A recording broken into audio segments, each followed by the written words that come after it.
Myron Swiston here, and I'm going to continue with the abstract art and pick up where I left off. I'm having still ongoing problems with the audio-video component, and I'll work it out. I'm trying to work it out. I'm not a techno person, but I will do it. Jackson Pollock, American abstract painter, of course, ended in tragedy with an early life, in his 40s, coming from Wyoming, out west. Action painter using enamels, black, red, black, red and black and white and blue, brown, stovepipe enamels. He's an action painter, expressionistic, trying to unenculturate himself so he could arrive at some kind of being, state of being inside himself. And I think we have on the opposite end Gerhard Richter, in Germany, a living artist, doing blur paintings, and all the people who are doing knockoffs of the blur paintings really show how successful they have been. The blur, again, is an idea from here to here. The space in between could be a short duration, a long duration. It is kind of aimless, directionless. It could be very much like a dream state that people might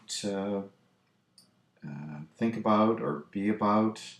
Again, I want to talk about this, this communication that we have, sign, symbol, and signal, this inside, this interiority here that we have and that the artists have.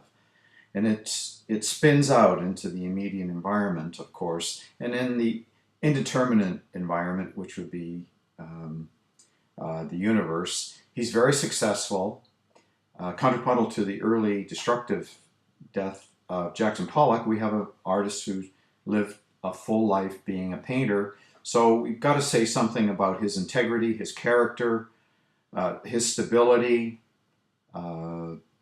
Nietzsche would say, if you look into the chasm looks back into you. And so this precipice, these two artists, painting and abstract means, have differences of stability, psychological stability, emotional stability, spiritual, heart stability. And all these factors go in to make up differences in these two artists. We talk about impressionist artists. An example would be Claude Monet painting as water lilies. Now, using nature as an entry point into his work, doing the water lilies, gestural, very loosely painted. You could say, I've been thinking about, even if you look at Claude Monet, water lilies, and then if you look at Jackson Pollock's large paintings, his overall dealing with the pictorial anatomy, the pictorial space, they're very similar in a way.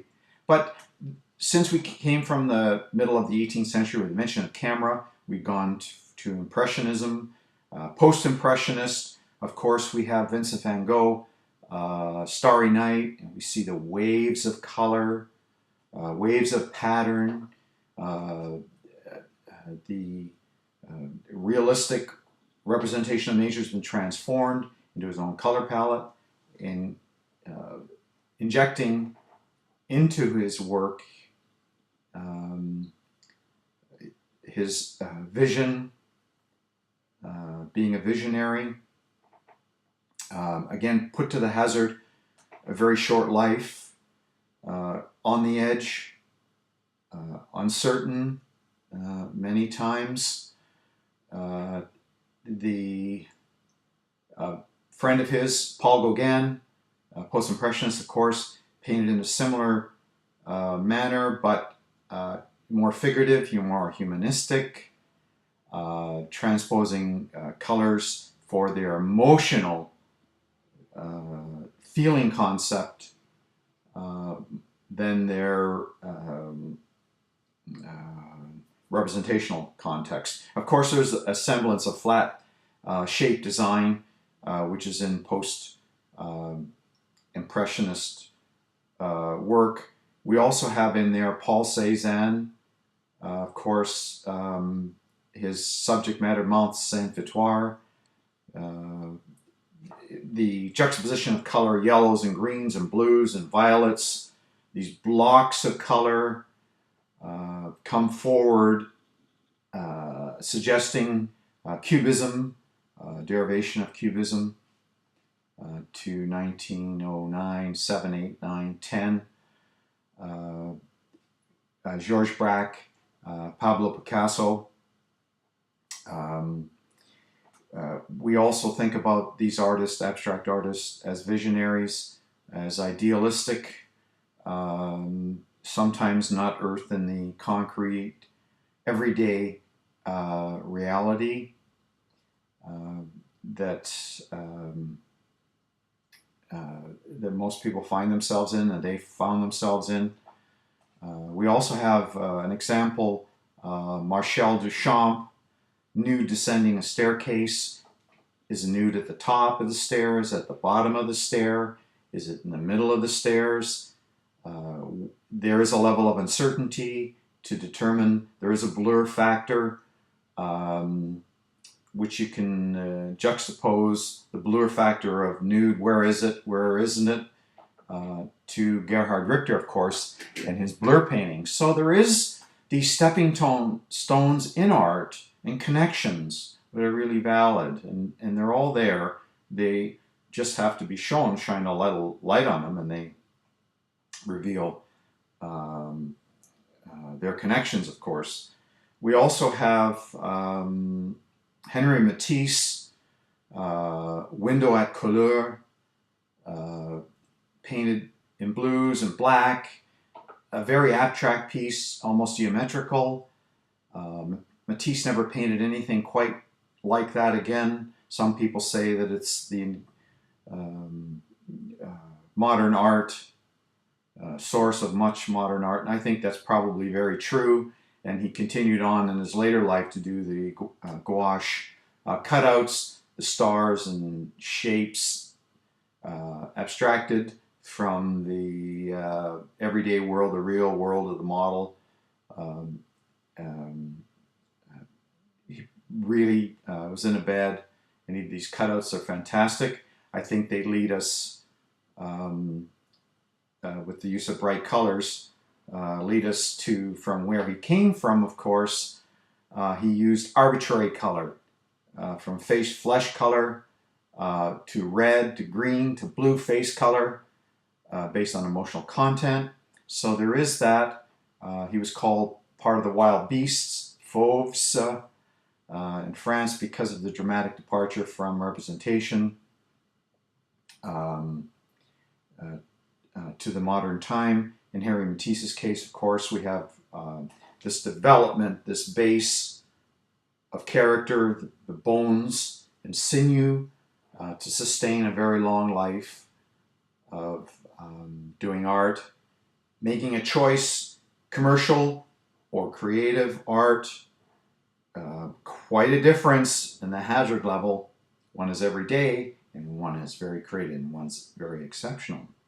We have coming back abstract expressionism coming into New York, Mark Rothko, fields of color, blocks of color. It's a tonal color. They vibrate, they have sound. They're like a fugue. They're also like an opera singer hitting high notes. They tremble, they resonate. Of course, just blocks of color. Very somber blocks of color, but very monumental. We also have Franz Kline in that group, using gestural abstraction with black on a ground, with color perhaps, or white. The alliteration to Buddhism, Zen Buddhism, calligraphy, positive on the ground or negative on the ground, printing presses, in the 15th, 16th century, graphic, light, dark, very, very graphic, catches the eye, is very spontaneous, transfers energy. Not unlike Jackson Pollock, his work transference of energy through the overall painting, continuous paintings. Some of these are larger than are life size. So many of these Franz Kline paintings. A coincident to Franz Kline, of course, there's Robert Motherwell painting gestural abstraction on an ochre ground. A very intelligent man. Studied philosophy, psychology, sociology, anthropology. Lived a long life to fulfill his long, deep vision of his work. And of course we have William de Kooning using the figure. And of course he directly borrowed the figuration from Cubism. Most of this occurred, all of this abstraction occurred basically in the 40s, after the Second World War. All these artists did other kind of work to prep them for the world of abstract expressionism. Of course, de Kooning, the female figure, was torn apart, reassembled. Some of them appear to be grotesque, very bright reds and yellows and blues and blacks and all kinds of colors. Stayed with basically the same subject matter. Had a very difficult time with alcoholism. I guess his friends really kept him together. Lee Krasner helped him, and the other artists helped. Jackson Pollock, Lee Krasner, and the other groupings of artists helped him to stay on his way. Of course, this was a time before computers, before a lot of the technologies that are available in data processing and virtual conduct and behavior. We have the tearing away of enculturation, trying to be unenculturated through all these artists, trying to create a kind of space of contemplation outside of the human mind, so that they can stand on their own, these paintings, and have an existence on their own, as if we could enter into them and have arms and legs and they could breathe. That's kind of part of it. At the turn of the century, 20th century, in the 20s, we have Heisenberg, physics, Niels Bohr, Werner Heisenberg, Einstein, Albert Einstein, of course, the uncertainty principle, coming back to Marcel Duchamp. Is it or isn't it at the top of the stair, the bottom of the stair, the middle of the stair? So it's uncertain. Quantum physics with Niels Bohr, that the individual can influence quantum behavior. Again, that's the behavior, kind of, we see the iceberg 1/10, the 9/10 below the surface is the quantum part, where we can affect change. All people can affect change. The 6 billion people on the planet can affect change through their consciousness. So we have, of course, influences on the West Coast. Richard Diebenkorn, quite an exciting, colorful artist, kind of a lone wolf out there when you have these events going on in New York. Of course, he spent some time in New York with his wife. Very educated man, Stanford University. But his coloristic abstracts, bright colors, reds, greens, and blues, are abstracted from nature, although buried in there you can see some hills and valleys and passageways, some rivers, and sometimes is it or isn't it a stream or a house, a building. And of course the Ocean Park series, when he had his studio on Ocean Park Boulevard in Santa Monica, you can really see that the place, these paintings are transposed, catapulting him, creating these paintings, these places of contemplation, not unlike Rothko. They're all interconnected beneath the surface of the skin. They're all seeing each other. The sensibilities run through each other. The anthropological part, of course, which is important. We understand Altamira, we understand Lascaux, 25,000 years. Stonehenge, 7,500 years, but now we understand South Africa, the High Veld, and Mpumalanga, South Africa. We have 75,000 years, 1 million sites of human habitation measured by Michael Tellinger in South Africa. So this human process, this humanity, goes back quite a way, and trying to articulate these connections. Of course, we have Achille Gorky in New York, using nature, bugs and animal, amoeba, plants, showing their own sign, symbol, and signal, their inner intelligence, their inner communication, their inner dialogue on these bugs, the interior life that they have. Although, of course, Achille Gorky must have, and of course, knew of the European influence, of course, of Juan Miro, of course, talking about a very similar values, this big European push. Juan Miro, of course, Vasily Kandinsky, influencing line, plane, surface, abstract geometry, the Blue Rider. All of these things were pushing to New York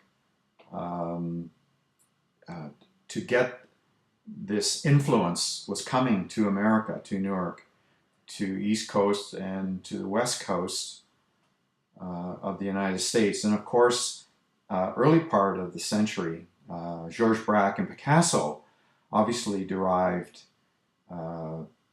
Cubism, rearrangement of the pictorial plane to front, to back, to side, to falling angles, falling away, coming toward in the picture plane, and rearranging the picture and having some semblance of the figure and also still life. Both work together at this time. Of course, all these artists were at the hazard of losing their own ideation, their own mentality, of course, which is a human fear of losing your ideation. I guess in the modern times we call it Alzheimer's. We lose where we're maybe going, and in a sense, this uncertainty of the modern times coming through New Descending the Staircase and Gerhard Richter, and of course coming back to Einstein on a beam of light traveling across the universe. What might this look like? It's a blur. It's a definite blur until perhaps oneness, unified field theory. What would he see traveling across the universe on wings of light, sitting on a molecule, an electron. And so all of these things, of course, are pointing humanity forward slowly with change in very solid ways that gets us to our heart, our mind, and our soul, our personality, and our identity, what we are becoming. Of course, added to Kandinsky, we have Edvard Munch, The Scream, quite powerful, 1893, On the Edge of a Dock. This epitomizes this angst that's there in the society, totally distorting the figure and the cry and the voice of the wilderness like a wolf. So all of these things contribute, and with the support of Clement Greenberg, of course, promoting the abstract expressionists